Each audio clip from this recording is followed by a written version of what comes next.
பத்தாள் திங்கிற சோத்த ஒத்தாள் திங்கிறானே, அட பாவி. ஆஹா, நம்ம தோட்டத்து கத்திரிக்காய் கத்திரிக்காய் தான் நல்லா இருக்கு. சாப்பிடு ராஜா, ஆம்பளைனா இப்படித்தான் சாப்பிடணும். சாப்பிடு. எக் இருக்கட்டும் இருக்கட்டும், மட்டன் இருக்கட்டும் இருக்கட்டும், சிக்கன் சாப்பிடுங்க இருக்கட்டும் இருக்கட்டும்.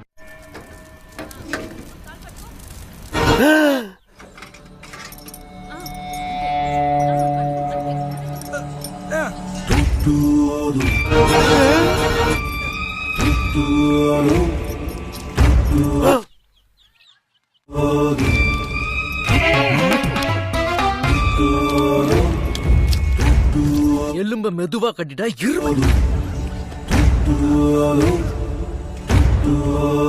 காத்தானுக்கு பிறந்தவன்